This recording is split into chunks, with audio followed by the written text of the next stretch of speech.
Today on the show, The Hollywood Reporter releases a shocking conversation that left Jimmy Kimmel Live suspended indefinitely. Keeping you informed and engaged, now more than ever. This is Sekulow. We want to hear from you. Share and post your comments or call 1-800-684-3110.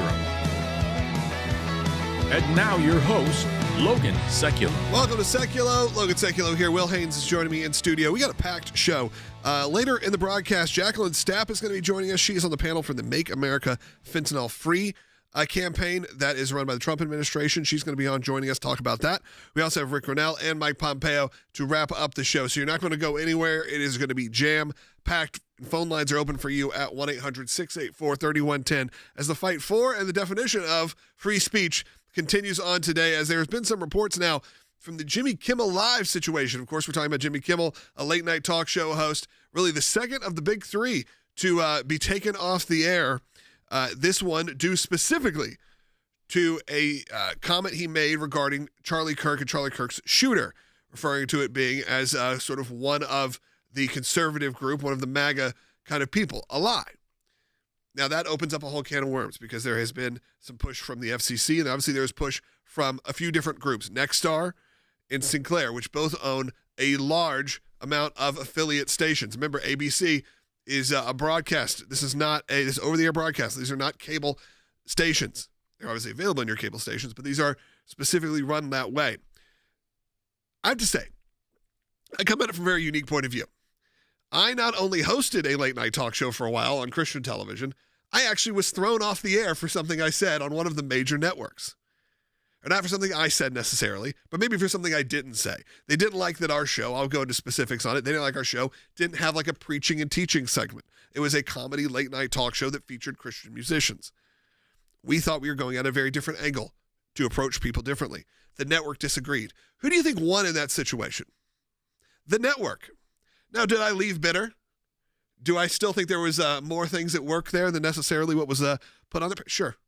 But you know what? That was 20 years ago. I could look back on it and go, it was their network. They had the decision, the right to make it. And they did.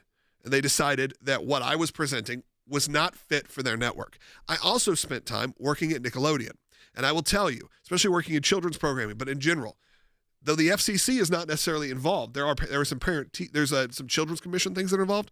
But that aside, the standards and practices that you have to go through to get things cleared is absolutely absurd if you actually read it. If I could show you the notes, there was one character that laid an egg on the air, and they had to make sure very clearly that we did not show where that egg came from. Like, that was one of the things. And this was a mascot chicken. I think it was a mascot cow, actually. That is how in detail, though, they get when you're working on standards and practices. Jimmy Kimmel, then, all reports are leading to this in both Wall Street Journal and the Hollywood Reporter. And the reason I say Hollywood Reporter is because you're talking about an industry trade. You're not talking about anything that's coming at you from a political agenda necessarily. Said we have details of what happened. And those details were that Jimmy Kimmel had meetings with the top brass at Disney. We're talking about the top of the top, Bob Iger and friends. And what he wanted to say on air to what they thought would be to clear the air was not enough, not suffice. And what they essentially said was enough to essentially double down on his claims. And Disney said, well, we're going to put you indefinitely on hiatus. And that is what has happened right now. The fight for free speech continues. People keep talking about that. You see that in these comments. And look, I think it's a slippery slope. I think we have to be careful. I'm not saying that I'm happy that this has happened to Jimmy Kimmel. But of course, now the ironic part of seeing my social media feed show up with cancel Disney Plus from all of my leftist friends. I mean, it's a little hilarious. It's a little hilarious after the years of that coming from my far-right friends. We've seen this movie before. I know. Yeah. I've always just somehow ended up in the middle of it. I've just been like, I'm going to keep it, and I'm going to find the commentary here to talk about it. I want to hear from you on this issue at 1-800-684-3110. We're also going to dive into the very important discussion on the fight against fentanyl distribution in the United States of America. And Jacqueline Stapp, who is a part of that campaign, the Make America Fentanyl Free campaign, is going to be on the air today. And I look forward to talking to her. She's a good friend and also someone who is doing the good work here, spreading that word. We'll be right back with more on Sekulow. ABC has suspended Jimmy Kimmel's long-running late-night show indefinitely after an angry response to comments he made about the killing of conservative activist Charlie Kirk. Everybody's talking free speech. Me too. And a lot of it is evidence of the problem we face. Wildly inaccurate, rage bait. I think we're being distracted from the real speech issue in our society. And I think it's a great time to have it. Now, look, you can like or not like Disney's decision on Kimmel. But until I see proof of actual government coercion of their decision, this is about Disney making a business decision about its brand. Yesterday, his stage lights were cut over this commentary on Monday's show following the assassination of conservative activist Charlie Kirk. We hit some new lows over the weekend with the MAGA gang desperately trying to characterize this kid who murdered Charlie Kirk as anything other than one of them and doing everything they can to score political points from it. On free speech, Jimmy Kimmel isn't losing his ability to speak out and say whatever the heck he wants. He could run the Substack just like his friends Don Lemon, Jim Acosta, Joy Reid, Chuck Todd, and say whatever's on his mind there. Here's the thing. This was a last straw moment for Disney, ABC, the affiliates Nexstar, and Sinclair. Nexstar, the country's largest local broadcasting group, announced it would preempt Jimmy Kimmel Live for the foreseeable future on its stations, calling his monologue, quote, offensive and insensitive at a critical time in our national political discourse. Free speech applies to the government telling you what you can and can't say. It does not apply to a private employer benching an employee because the headaches that employee brings to the table are no longer worth the declining amount of money that that employee brings in.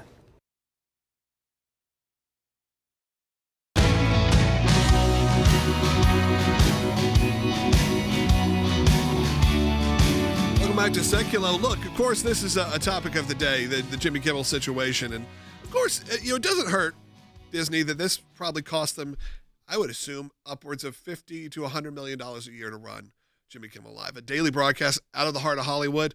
And it had slipped to number 3 in the big 3 ratings and had been plummeting over the last 5 or 6 years. This was nothing new. This is a good moment for Disney to have an out. And their out was probably, I would say likely, though I haven't seen contracts, likely at least debatably violates some clauses within Jimmy Kimmel's contract. So it's not like he has to just get paid out forever. The show could, there's a good chance that if they wanted to, they could have just straight up terminated it. That is not what's happened so far.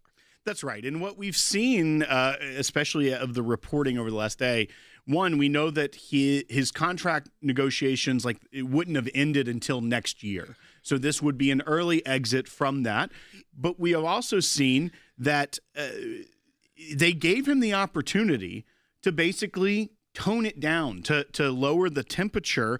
And if the Hollywood Reporter, they say that the executives, including Bob Iger, the top of the top in Disney, wanted Kimmel to address the situation in a way that would take the temperature down. But what he had planned was going to fan the flames with the MAGA fan base, the sources say. Quote. This is a quote from the Hollywood Reporter. So he wasn't going to go forward. And to be fair to Jimmy Kimmel, his tweet after the assassination of Charlie Kirk was very had a lot of humility to it. It was what you'd expect to see from people. The statement he made, which wasn't about Charlie Kirk directly, it was about conservatives trying to say that the assassin was a part of the conservative base, is what causes firestorm. And Disney, as we've seen them kind of course correct from going full on into feeding what the left tribe really wanted from media back into even making amends with Gina Carano, settling that lawsuit, saying she can come back and work with us. They are trying to course correct. And one of their hosts that has a prime spot and was making news all over the world because President Trump even addressed it from England. Carriage ride. He wasn't going to do what his bosses thought was necessary to set it up for success in the future. Yeah, and I think when you look at that show and that network and whatever that Disney has been going through the last decade, bringing back Bob Iger, as Will said, all the things they've done to try to course correct, of course they knew they were going to take some heat from this. They were getting some flack for this. Did they think that there was this much? Probably. But they anticipated taking that risk. Was it worth that risk? And they think it is. That's what you got to remember. They think it's worth that risk. Obviously, Nexstar was the first one to make the call, and then Sinclair. You got those affiliates. Disney could have said, you know what? We're going to move it to Disney+. We're going to move it to somewhere else where you can get this show because we have access to millions of people. There's more people that watch Disney+, truthfully, than watch over the air at 11:30 at night. Well, he only had 220,000 viewers in the demographic in Q2 of this year. Right. How is a show profitable? It's not. It's not. We know it's not. But there's no way to make enough advertising revenue to pay. Just his salary was $16 million. Yeah. You think about the staff, the live band, the location, all of that. It, like you said, 50 to 100 million. We know that Colbert was 100 million to produce. Yeah. The Kimmel numbers aren't as public. The real estate is alone, where the Jimmy Kimmel Live studio is, alone has got to be worth way more than that. Right. Right there on Hollywood Boulevard. The truth is, this show is, Disney made a corporate decision. They are beholden to who? The stockholders. And the stockholders are about to have an advertising backlash. And what happens then? Your stock plummets once again, and Disney's stuck in another situation. Do I think that we need to be going on there and making like an example of this for Jimmy Kimmel? No, I don't. I have no feelings one way or the other towards him. He said some really nasty stuff before, but who hasn't? I think in some ways these shows are just made to get connections with celebrities still. Like, it's still good for The Tonight Show to exist for NBC because they then have this relationship with Hollywood they don't necessarily have. I feel that way kind of true with all three of them. CBS just decided it's not worth it for us anymore. We don't need it. You saw the way that the reviews came in from the Clean Emmys this week, where Nate Bargatze hosted. And the reviews were, this was the worst thing people had ever seen. When everyone I know who's watched it actually really enjoyed the show. Because Hollywood is out of touch. The difference is you have Disney trying to course correct. Now, that being said, what does this look like moving forward? What does it look like for this battle of free speech? No one, by the way, who's on your social media screaming out free speech clearly understands how any of this works. And that's maybe been one of the more enlightening moments, is going, okay, the freedom of speech doesn't mean ABC/the Walt Disney Company doesn't get to decide what's on their networks or who works for them. And I'm going to go to a call real quick. Tamara is calling on line one. Tamara, you're on the air. Yeah, thanks. So, this isn't unique. Disney does this all the time. My son used to work there in the theme park, okay? And he had one of his best friends who had done a little bit, dabbled in stand-up comedy. Disney found out about some of the jokes that he made. They didn't like it. They terminated his employment. Yeah. A couple of years later, my son posted something on social media. Disney didn't like it, and they terminated his employment. He was working in the theme park. Yeah. Right. So you're talking about minimum. A lot of times, minimum wage kind of employees. They are watching that closely. They are watching that closely to make sure that they are. If you're going to publicly say you work for this company, that you align with the values of the company. And things got out of whack. And when you have one of your big hosts go on there, lie to the American people about a tragic murder, and look, we said this. To me, this is not this is not that reminds me of October 7th. Which is what we told you. There'd be a few days of unity, and then what would happen? All of a sudden, Israel would be the bad guy. What's happened here? Not only is Israel the bad guy, it seems like in this Charlie Kirk situation, because all of a sudden there's all of these nuts coming out, these conspiracy theories that really are bothersome. But in the same way, now all of a sudden, they're trying to turn it on. You're the problem, conservatives, because you canceled Jimmy Kimmel Live. Like, that was the big straw that broke the camel's back for all of your liberal friends. They can't take it anymore. I have a feeling none of them watched it. I can't tell you the last time. I hosted one of those shows, and I can't tell you the last time I watched it. I'll actually give another example, because you know what? I don't have an NDA or anything about this. Last year, Ambassador Mike Huckabee had a late-night talk show on TBN, Trinity Broadcast Network, one of our friends. They were discussing what they were going to do when he became the ambassador. I was up, in theory, to host that show. And you know what they decided to do? End the show. Now, I can't tell you the reasons why or not. My assumption is it's a lot of money to run one of those shows, and they decided it was not worth it. I had Ambassador Huckabee behind me. I had the band behind me. I had a lot of people wanting this to happen. I was very excited to eventually do it. But when it came down to it, it was a business decision. And it wasn't even one that they thought about for very long, if I'm going to be honest. It was one where they decided this is a gigantic expense, probably with little payoff moving forward. That is what's happening in these networks. But they have some of these legacy brands, and they don't know what to do because they're stuck in these 10-year, 20-year contracts, and now they're having to see what the real ramifications are of not only the streaming services, but the ramifications of podcasting, ramifications of what we do here, why there's more people that watch this show every week than watching the demo on Jimmy Kimmel Live. Right. That should be a wake-up call to a lot of the networks. Well, and I also think I kind of want to contrast what's happening here, where the left is outraged and going after saying, oh, he lost his job, or any of the people that were saying nasty things on the internet that are losing their job. Meanwhile, we're representing a new client. This is someone who was fired from a defense contractor. And what was his entire issue? What was the reason for being fired? He wore a cross necklace, something you're not wearing today, but wear almost every day on the air. I ran out the house. But he was wearing a cross necklace. I feel like I just got called out. I'm getting you call me out all the time. I don't get Logan. it. I got canceled. I got my shows canceled twice and so far this, and I forgot wear my cross. But he wore a cross necklace to work, and he had a Bible on his desk. He wasn't preaching to people. He wasn't getting into these discussions or things where he was causing disruption. He had a Bible on his desk. Other employees had non-work related books on their desk. So he was violating no policies, but was told he couldn't do it. Then he was told he could. And then they fired him as retribution for him saying, why can't I do this? And one person told him that the cross was not inclusive and unprofessional, and lectured him saying that a real Christian should wear it in his heart instead of openly. And so that's a violation of the Civil Rights Act. That is something that you can't be fired for. But when you're a television host and you're going on there, and this isn't a comedian in a comedy club. This is on broadcast television, and all of a sudden they're trying to say that ABC is kowtowing to the government. It's ridiculous. Yeah, look, I've been to venues and comedy clubs where a comedian got banned for life for some of the stuff they said. Do I believe that comedians should be able to say what they want? I feel like they're the last bastion of hope a lot of times. Yes, but sometimes there's jokes, and sometimes there's not. This wasn't a joke. Look what Jimmy Fallon did last night. He lampooned President Trump's UK trip. But you know what? It was joke after joke after joke, and the main joke was that his dad texted him apologizing, saying he was so sorry he heard that the show got canceled. Hilarious. Because that's a joke. Phone lines are open for you at 1-800-684-3110. We are going to change topics in the next segment. We're going to bring in Jacqueline Stapp. She is part of the Make America Fentanyl Free campaign. Something that a lot of us here are very passionate about. We're going to get into it coming up in the next segment. And then Rick Grenell, Mike Pompeo are going to be joining us, and we're going to take your calls.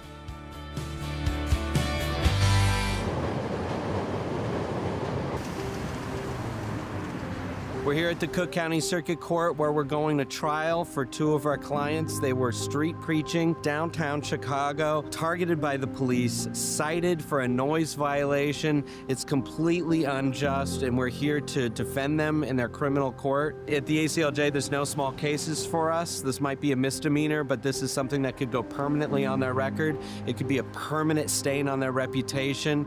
It could be fines, and frankly, this is exactly the kind of thing what we're here for. This is what the ACLJ cares about. These are young men passionate about the gospel, and we're not going to just sit around and let the police harass them, which frankly, that is what this is. We're here for two words: not guilty. That's the only answer that we think is acceptable. Those young men were not violating the law. Their volume was not at an illegal level, and we're going to make sure that the court and the judge see that. Victory! I might be packing my bag soon to return to Chicago. Chicago, get ready to see me again. After multiple continuances, forcing these young men to come to court multiple times, we finally showed up ready for trial, and at the last possible moment, Chicago was not ready. Chicago made these young men go through almost 6 months of court hearings, of trial procedure, pre-trial preparations, all for, at the last minute, the city of Chicago to be unprepared. For that reason, the court dismissed all charges against these young men. They can go back out in the streets and continue to evangelize and preach, but unfortunately, because our federal case is still pending, their ability to preach, their ability to evangelize is still being chilled and threatened by potential further enforcement. So while this was a huge win, they can go home free men, but we still need to fight to make sure that this doesn't happen again.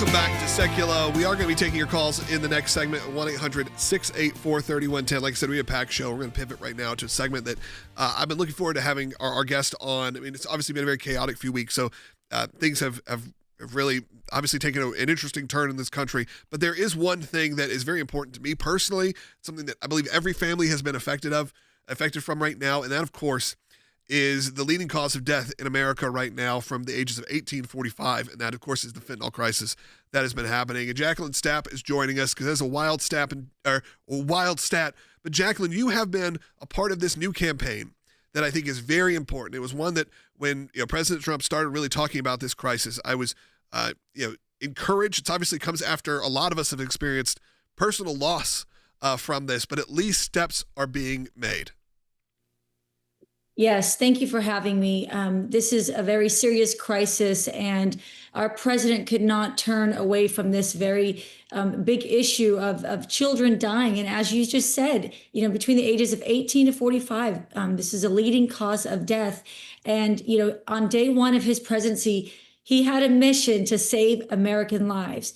He could not turn away of these mothers coming to him crying of, I found my son dead in the bedroom.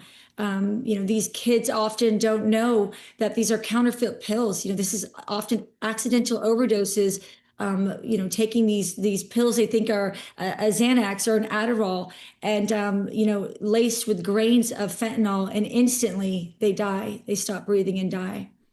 Why was it important for you to join this, and how did that happen as well? Because I think it's great that this commission is happening, that this whole campaign is happening. You're out there. I've seen you on the road doing this because it is so important. But why is it personal to you?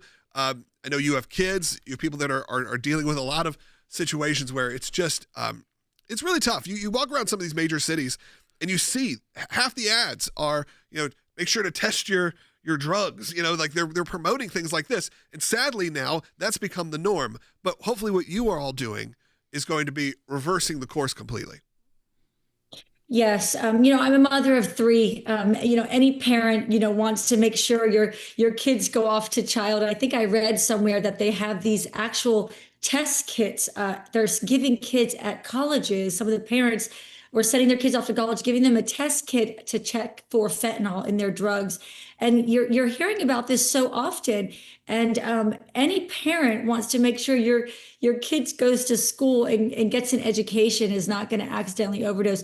I've had friends and family pass away. I've had parents telling me, I had to resuscitate my son in the front yard as he's vomiting. And it's just these horrific stories. And it's happening too frequently. And President Trump, under his amazing leadership, is, doing exactly what he said he was going to do, control the border, hold these drug dealers accountable.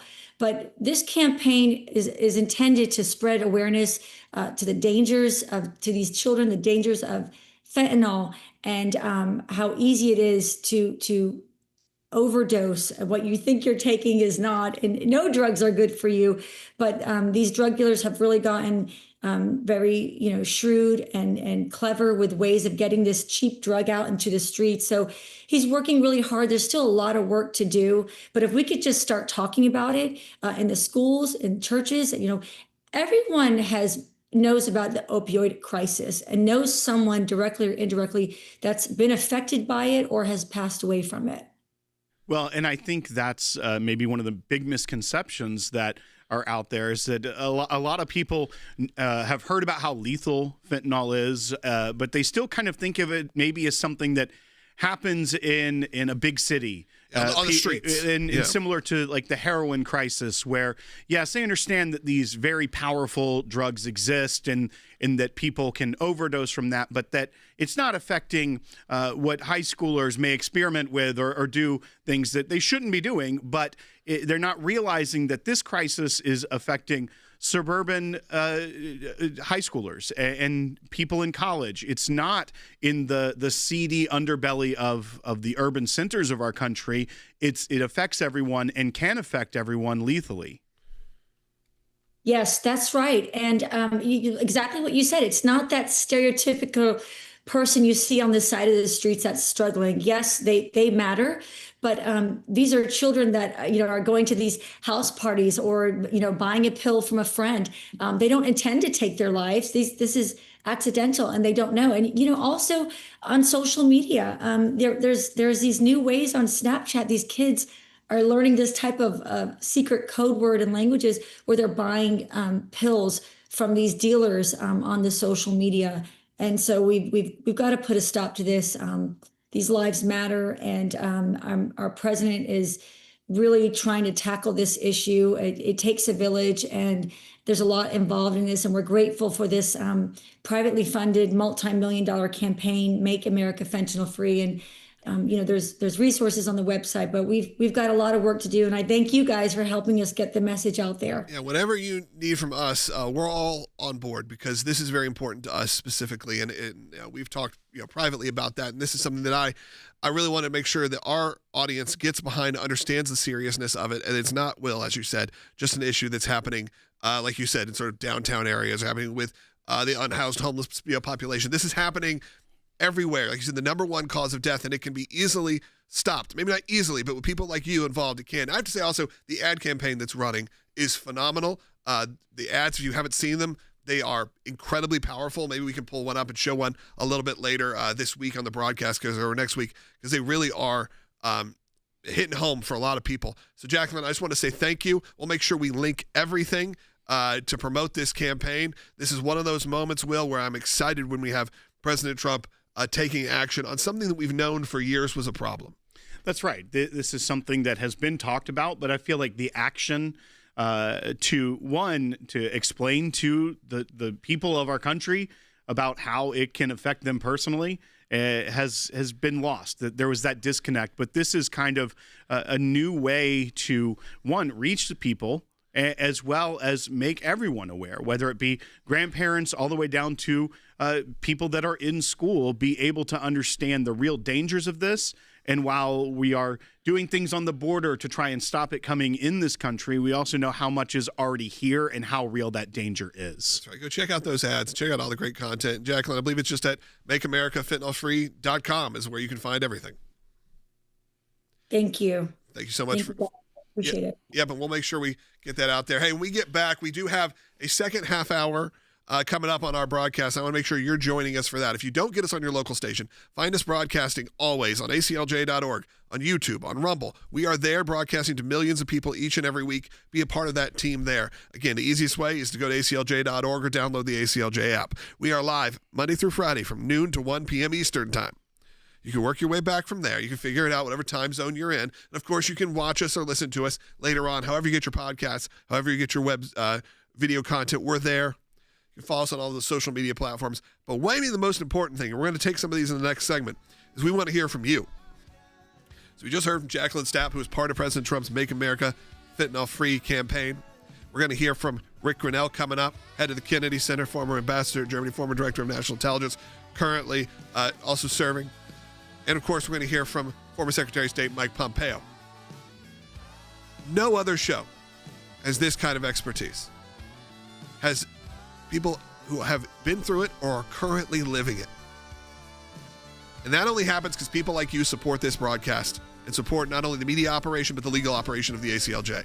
So I'm encouraging you, we only have a minute break here, to make a donation of any kind at aclj.org. Stand up today. We couldn't need you more.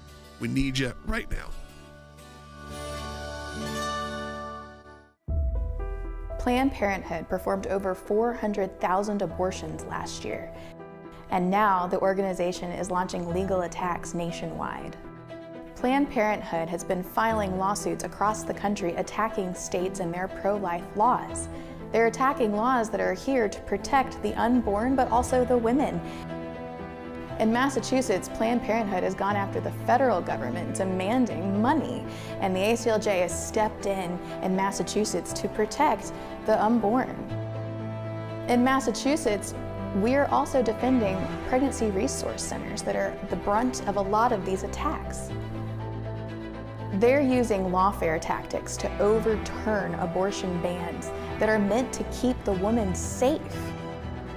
Join us in the fight against Planned Parenthood by signing a petition at aclj.org.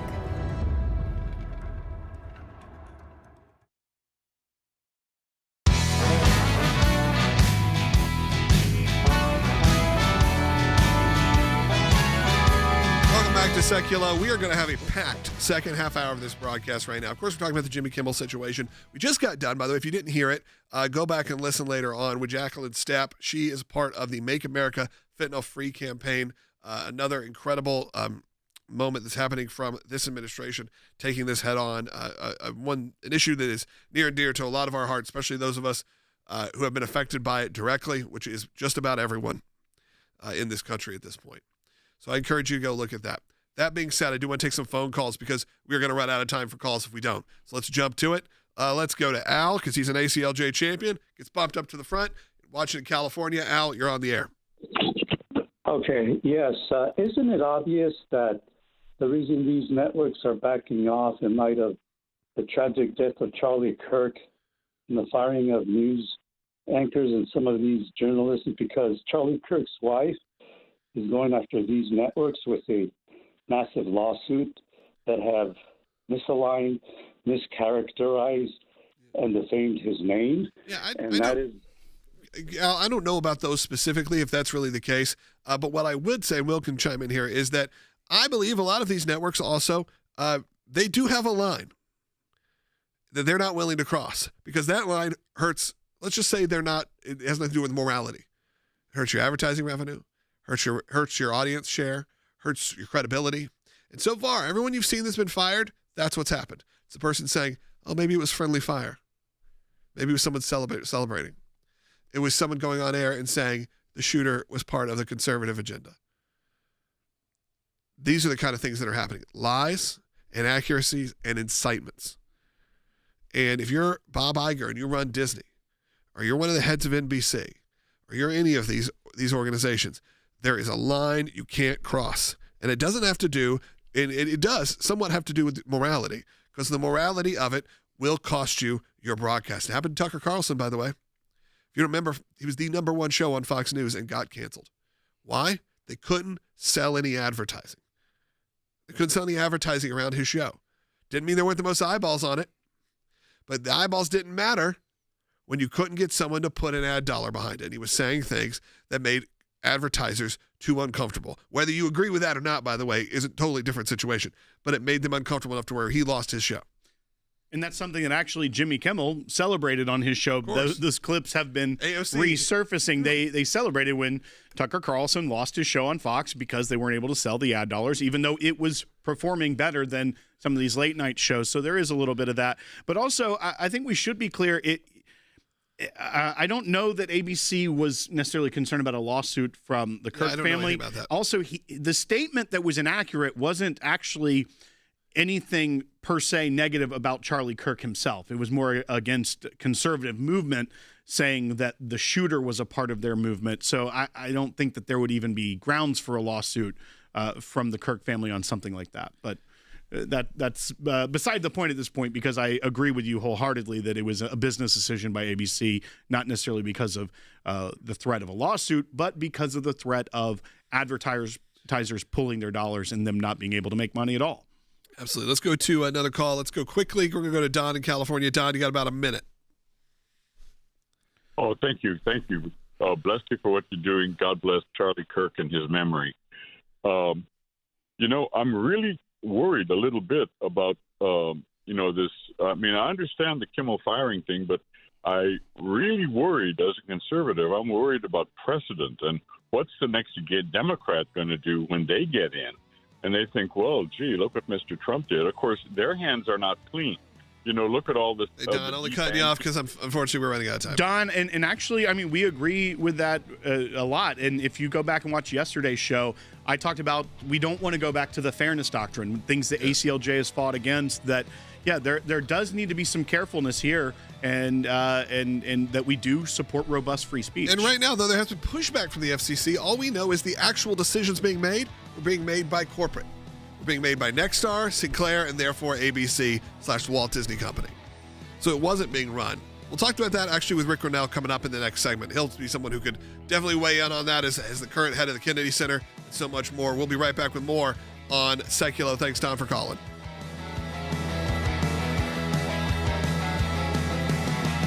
We're talking so much about Charlie Kirk and his ability to reach across the aisle and really debate anyone and have thoughtful conversations. cost him his life. This is an issue that the president ran on, this idea of protecting the First Amendment and free speech, banning government censorship. It was actually one of the first executive orders that the president signed when coming into office. Our entire democracy rests on the understanding that whether you're on the left or on the right or in the middle or no place at all, you have a right to speak out. And there's no doubt that for business reasons, someone can say, I don't want to give you a platform anymore. President Trump is not messing around anymore, labeling Antifa as a terrorist organization. It's a terrorist organization, in my opinion, and we're going to find out. All those questions are going to be answered. I think what's amazing is always the media's take on this. For the longest time, they were saying speech is violence. That's why they would go after Trump for his colorful sayings. Unless the speech literally encourages violence, whether it's river to the sea or shouting intifada, then suddenly it's just words. It's just freedom of speech.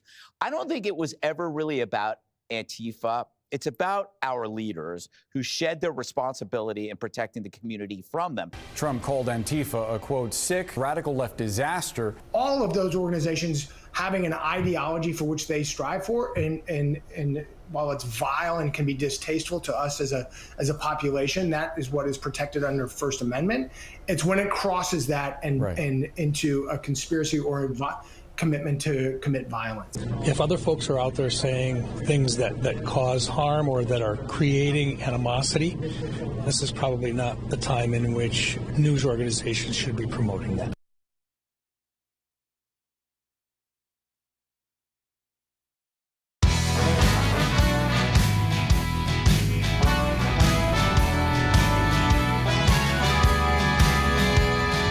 To Sekulow. We are going to take some phone calls potentially later on in the broadcast, but we have a packed rest of the broadcast. Rick Grenell is joining us right now. Rick, I do have to lead with this. It's been a very interesting and wild time.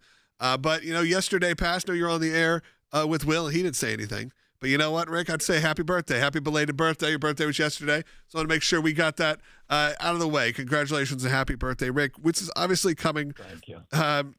This has been an interesting day, and there's been a lot of conversation breaking out about the First Amendment, what it looks like. A lot of people clearly don't even understand how the First Amendment applies to corporations, private businesses, and it should be something they're pretty familiar with after the last 5 years or so that we've had to work on this type of issue when it comes to people speaking their minds, saying something, and then, of course, the consequences that have come from it. But this is obviously a direct reference to what is happening over at ABC in the Walt Disney Company with Jimmy Kimmel Live. And I want to get your thoughts on this of really what's next. I was telling Will, I'm actually in a very unique situation where I hosted a late night talk show that got thrown off the air once from a Christian network who didn't like what we were saying, didn't like what we had to do. And you know what? As much as I didn't like it at the time, it was well within their right to do it. Because, again, though I was saying what I wanted to be said, it was not, the networks, they didn't feel like it aligned with their mission, and therefore, my show was taken off the air. That is the consequences that comes when you're dealing with either advertiser-driven or donor-driven broadcasting. Yeah, look, I think we're dealing with two different issues here. First, let's take the First Amendment free speech argument. I think Republicans have been very consistent to say we are not for policing people's speech. We're not for policing people's mean speech even. The protected speech is speech that we don't always like and that is uncomfortable. But there's a fundamental difference between violence, celebrating violence, and then, being at a corporation or a job where it has become a problem because you're celebrating violence. And so you're free to say that, but your corporation, the business that you work for, is also free to say, this isn't a good look for us and we're going to let you go. We have been consistent that free speech is absolutely protected by the Constitution, and yet there are consequences when you say certain things. Now, the left, I think, has not been consistent because they've switched the argument. First, it was, your words are a problem and words are what needs to be policed, and that's how we led to the cancel culture. And now what they're trying to say is, no, we embrace the First Amendment suddenly when there are consequences for their words. So I think that's the first argument. When it comes to Jimmy Kimmel, I think it has nothing to do with his First Amendment rights or the words that he's saying. I think it has everything to do with the fact that the affiliates have made a calculus that it just is financially ruinous for them to be associated with Jimmy Kimmel. He's losing money. He's losing millions of dollars. Advertisers don't want to be a part of his show. And so, like Logan, like what you were outlining, there are consequences when you can't have broad appeal. If you're so niche in your programming, in your words, you can't be shocked that suddenly advertisers don't want to be a part of it. Yeah, I don't think that should be even uncommon. When you look at the ratings slipping, when you look at how much it costs to run these shows, and that's something that I don't think anyone really takes into consideration, the location of that studio. He is broadcasting essentially from Hollywood Boulevard. This is a massive financial undertaking that is really just a PR move, and really is only being used as PR almost internally within these companies to make sure you have an access to a celebrity or whatever you need them to promote their new thing, even though we all know it's not reaching near the amount of people that it used to reach. This has been what that. So when that becomes a problem and an issue, like you said, and a Nexstar says we're out and Sinclair says we're out, and of course, you know what? You find out that these companies are not run, especially these ones that have affiliates in the middle of America or are running out of areas.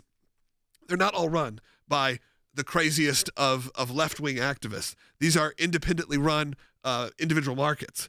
So guess what? They're going to be appealing to whoever's in that market. And you're going to have a very different audience in the Midwest and in the South than maybe you're going to have out of your big corporate in Hollywood. I know it's not like a hot take to point out, look, how hypocritical the members of the left are being, but here's what I want to know, because I've saw Eric Swalwell wearing a Jimmy Kimmel Live hat, which if he already had that, he was a guest. Yeah. I mean, that's bizarre. But then also Elizabeth Warren, preaching about freedom of speech and all this. Where were all these elected Democrat officials when the Biden administration a few years ago was putting together a disinformation governance board in the Department of Homeland Security, creating the Ministry of Truth, as we've called it? Or where were they when they were pushing to deplatform people from social media because of things they were putting out there? Like, I just don't understand how they can go to bed and sleep well at night knowing that, like how Rick, do you understand this? I don't get it. Look, I think that the politician types that make these arguments clearly are not responsible for the bottom line, for the finances. Because I can tell you, as president of the Kennedy Center, we have had to make some very tough decisions, really along the same lines. If we don't have enough seats being sold and the shows aren't making money, then we have to make adjustments to our shows and to our programming. We need to be able to pay the bills. And if you can't pay the bills, then you've got to adjust the supply, and it's a simple supply and demand. I think corporations have to go through it, and certainly theaters have to go through it, but also anyone who's interested in ratings. Our show right here on ACLJ, if we didn't have viewers, if we didn't have people to support us, we wouldn't be able to do the show. And people support us because they like the content. We make it interesting. We make it actionable. We have people who are listening and then filing, lawsuits according to the outrage. This is about being accountable and being able to supply something that people want. And I think Elizabeth Warren and Eric Swalwell, they are from districts and states where they don't have to be accountable because it's just completely far left blue, and it really doesn't matter what they're saying or supplying, they're going to get the votes. Rick, thanks so much for joining us today. I think that this is an important topic. It is not the most important topic, though. If what's keeping you up at night is Jimmy Kimmel Live being canceled, or not even canceled right now, just indefinitely suspended, or whatever the words are they're using it. And you need to really look at what's going on in the world, because this, in the grand scheme of things, this is nothing. We all know that. We all see what happened in the last week. We all know what's going to be going on this weekend. And to say that a late night talk show getting canceled is somehow, the point of no return for society is where you've really, really lost touch with what's going on in the world. You've really lost touch with society in general. I could say that from many of the comments that I've seen pour in. I get being concerned about your First Amendment rights. I get being concerned about what you're going to say and what you didn't say. And some people have said, I'm sure I've said bad things and things that are stupid the day after something horrible happened, and I misjudged, or I made a decision. But what we saw also was that Jimmy Kimmel, according to the Hollywood Reporter, according to the Wall Street Journal, not only was not going to apologize, was going to somehow double down on this being the fault of conservatives. And that is where the Disney Corporation, the Walt Disney Company, said, this is too far for us. You've pushed us over a line. As I said, if you really got to see the standards and practices that go in to making sure every word that comes out of most people's mouths is pre-scripted and they know what's going to happen, it's pretty extensive. And I worked in live television before for mainstream networks, and the oversight for a lot of them is major, because they are reliant on not making an advertiser mad.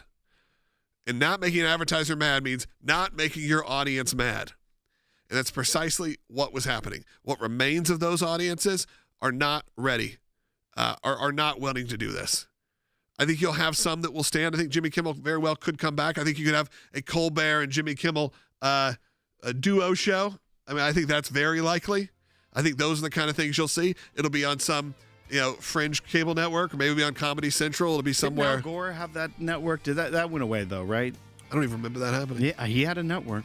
What was it called? Don't remember. But he had one. I think it folded. I don't think anyone watched it. You got 42 seconds, Will. You can find out. You got a Google machine in front of you. Al Gore Television Network. It was called Current TV. There you go. Right. That's the one. Yeah, maybe it'll be as successful as CNN Plus. Remember, which I think was canceled before day one, or on day one. That happened. All right. Hey, phone lines are open for you. We may take some calls. Mike Pompeo is going to be joining us in the next segment. But look, this is an important time here at the ACLJ. You know these issues are near and dear to our hearts as we head into the weekend. The battle for free speech and religious liberty never stops. When I mean that battle, I don't mean whether a guy can have a late-night comedy show. I mean the free speech of Christians and people around the world, some of which are being murdered for their faith. So be right back.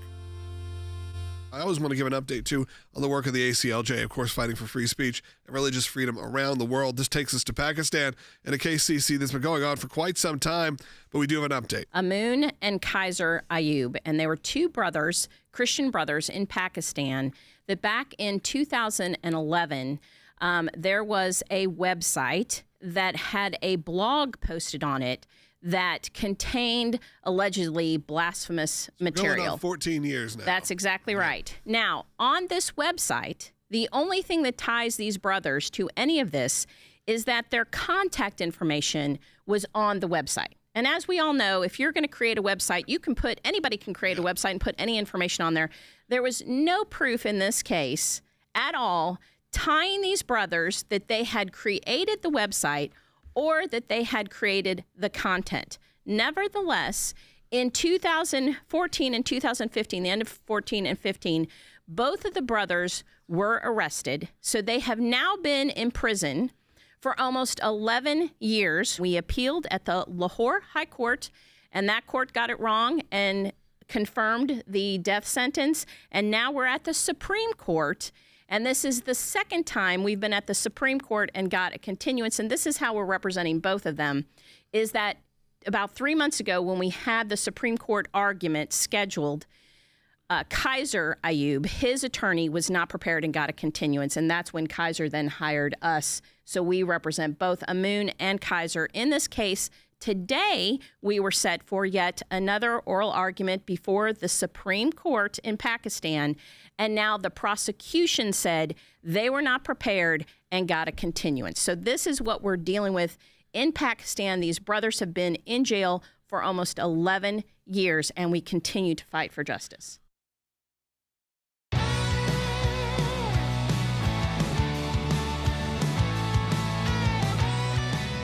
Welcome back to Sekulow. Phone lines are open. We'll see if we get to them. I'm not sure if we're going to get to your calls today because in this segment now we are joined, told you to be a packed show. We're joined by Secretary Mike Pompeo.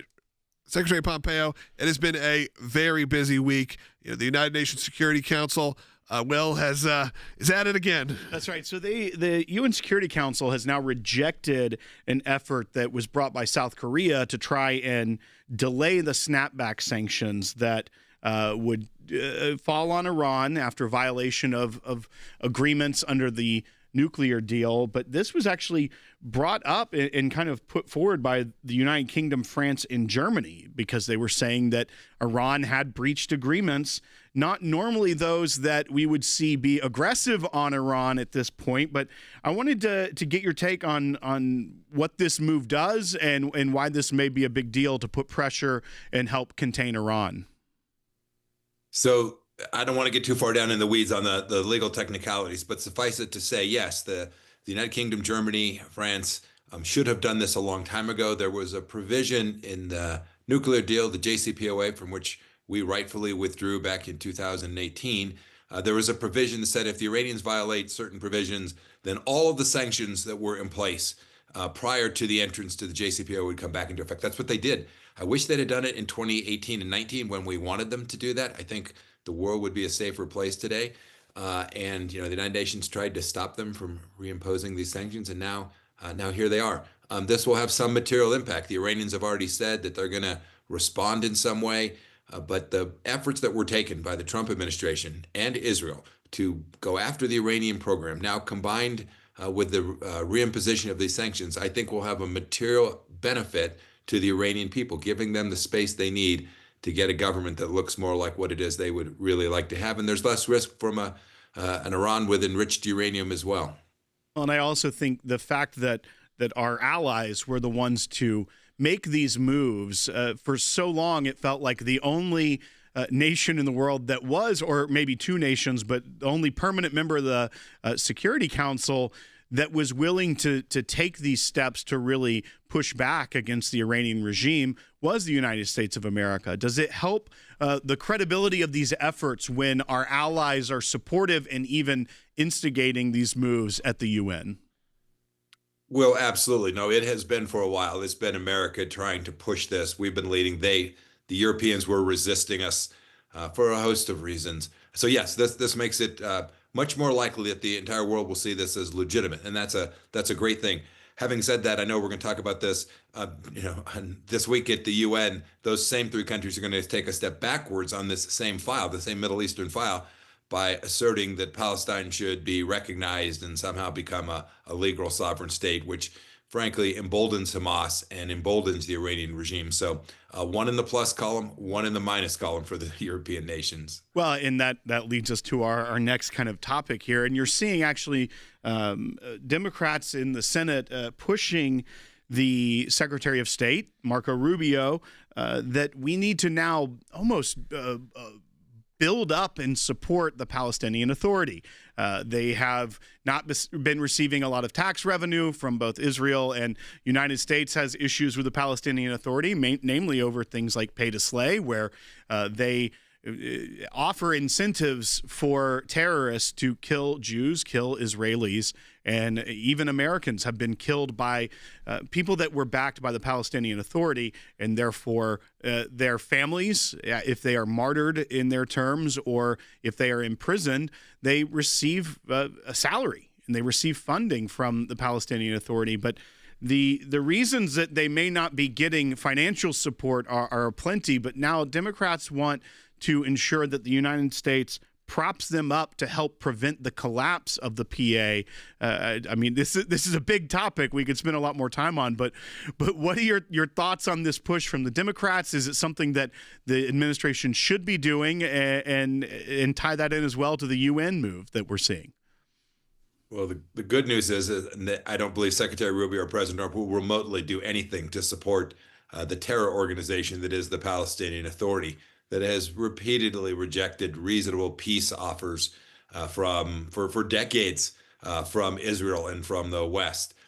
So I don't think that's going to happen. What you're seeing is the Democrats responding to their Islamist left base right? They have a group of folks that are radical Islamists, and they think the Democrats are worried that they are politically influential. So that's what you're seeing. You're seeing the same thing in London and in Paris and in Berlin.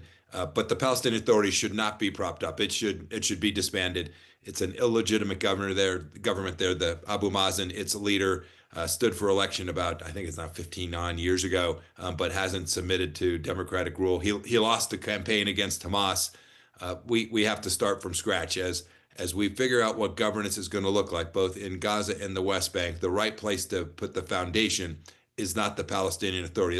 That will not work. They're too close to Iran, too close to Islamists, and too close to the Muslim Brotherhood as well.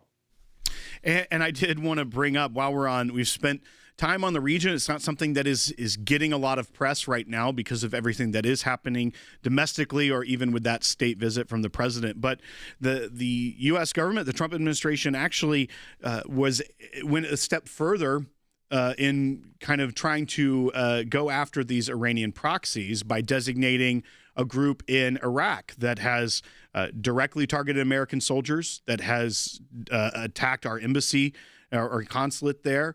And that's putting more pressure through this terror designation that is to help rein in that Iranian regime. So we are seeing moves not just at the UN, but also through our power, through the State Department, to try and push back against the terror that the Iranian regime tries to sow in the region. Yeah, that's absolutely right. Look, this is all good news. That probably should have designated that terror organization years ago under President Biden. That organization is a terrorist group under President Biden. But here's the takeaway from this. What you are seeing is increased unity and resolve in the region. The Gulf Arab states, Israel, the United States, all working to do the necessary, which is to take down the problem child, which is the theocratic leadership in Iran. So it's a little bit in the weeds, but these Iraqi militias are Shia militias that are largely funded by Tehran, largely funded by the Islamic Republic of Iran.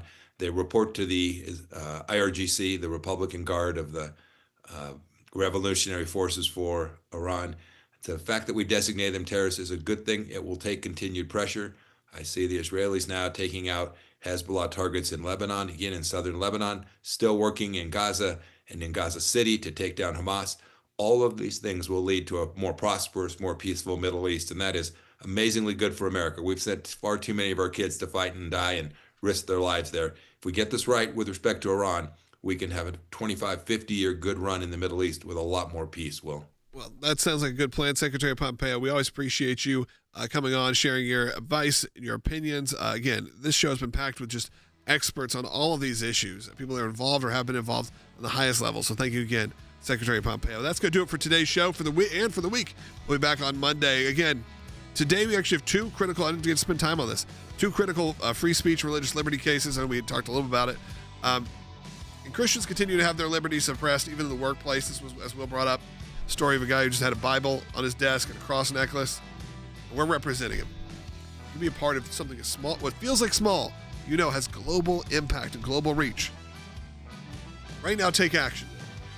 I need you to donate. I need you to support. None of this happens without you. We've got no major sponsors, no corporate overlords. The ACLJ.org. It is fully independent because of people like you. So go to ACLJ.org, share all the great free content. None of it's behind a paywall because people like you say it's important for people to spread it and see it and not create echo chambers. Talk to you Monday.